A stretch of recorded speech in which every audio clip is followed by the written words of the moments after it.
Assalamualaikum Ibu. Waalaikumsalam, Dengan siapa saya berbicara? Ibu Hana. Oke, izinkan saya wawancara sedikit mengenai fintech ya Bu. Oke, boleh. Jika Anda menyetujui atau menandatangani perjanjian modal usaha digital, apakah Anda benar-benar membaca semuanya atau tidak sama sekali tidak dibaca? Iya, harus dibaca, baca semuanya. Ya, kenapa? Karena biar tahu persyaratannya apa aja. Nah, itu sudah cukup bagus ya, Bu. Karena kalau kita tidak baca syarat dan ketentuannya, kadang kita tidak tahu ada denda dan kewajiban yang kita akan tanggung nanti. Nah, jika ibunya tidak tahu tentang finansial teknologi, ibu bisa tanya kepada orang yang paham tentang finansial teknologi itu. Entah itu tentang bunga, denda, atau tanggal jatuh temponya. Itu ya, Bu. Iya. Oke, terima kasih, Bu. Dilanjut sama teman saya ya. Ibu apa yang Ibu lakukan jika transaksi pada yang melalui kris itu gagal tetapi saldo pelanggan itu sudah terpotong? Biasanya cuma difoto aja sih. Oh begitu. Jadi pada sistem digital ini bisa jadi terjadi gagal ataupun error seperti tadi misal saldo terpotong tetapi transaksi pelanggan itu belum masuk. Ini disebut tuh resiko operasional ya Ibu. Nah solusinya itu yang pertama Ibu jangan panik.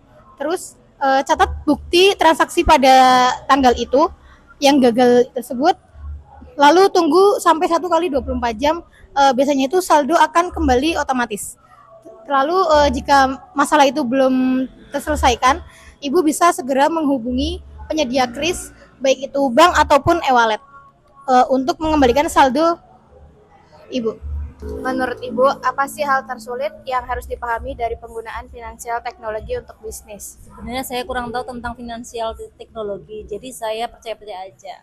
Jadi kan sekarang tuh banyak fintech ilegal ya Bu yang buat nawarin modal usaha. Nah Ibu tuh harus selalu pastiin penyedia modal usaha Ibu tuh terdaftar di OJK atau enggak, biar data Ibu tuh aman dan penagihan mereka tuh etis. Nah perusahaan harus memiliki sistem untuk memastikan keaslian dokumen dan mencegah penipuan. Terima kasih Bu.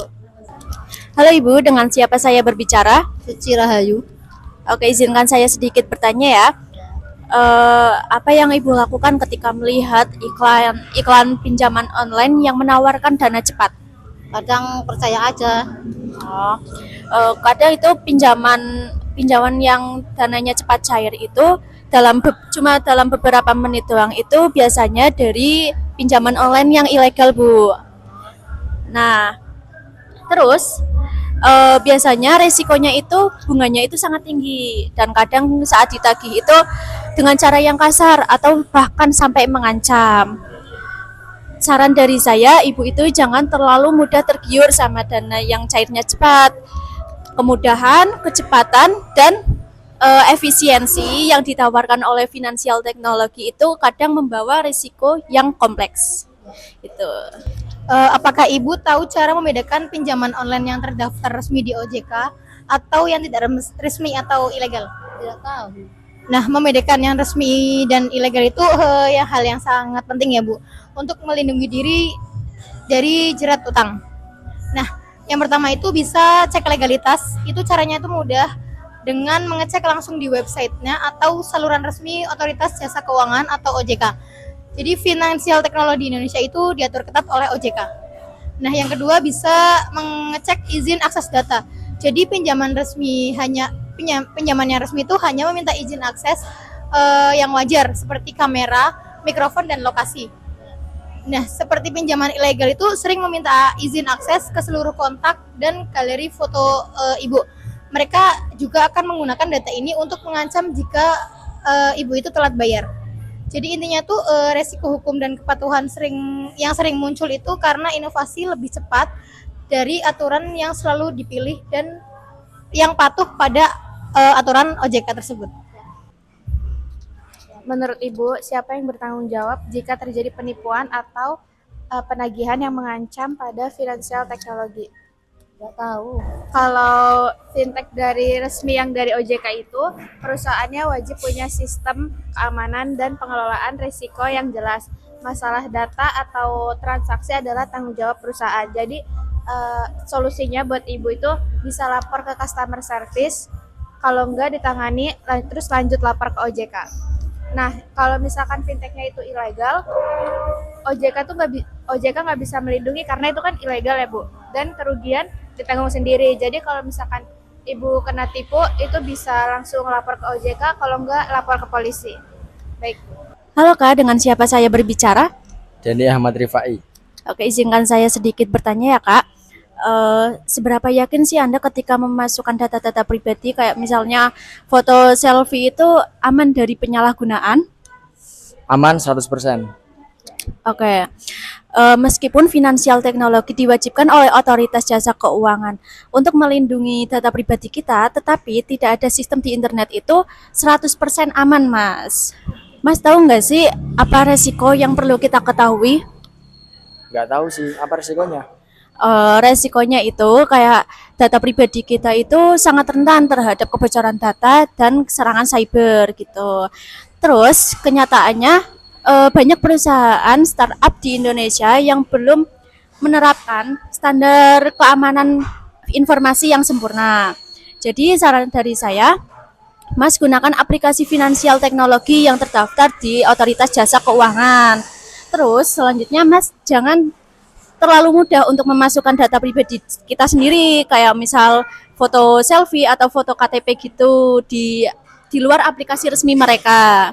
Kayak misal di link-link yang nggak jelas atau di email gitu.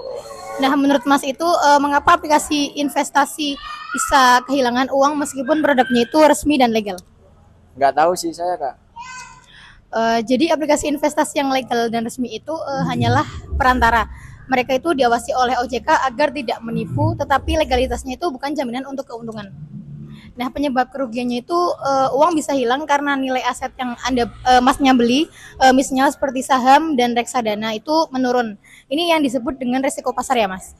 Nah, resiko kredit itu pada sektor P2P lending itu uang kita yang sebagai pemberi pinjaman juga bisa hilang jika peminjam gagal memenuhi kewajiban alias macet bayar. Nah, ini disebut sebagai resiko kredit atau resiko pembiayaan. Nah, pada intinya itu kerugian itu bagian dari investasi, Mas.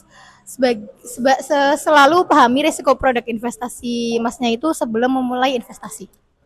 Oh, jadi gitu ya.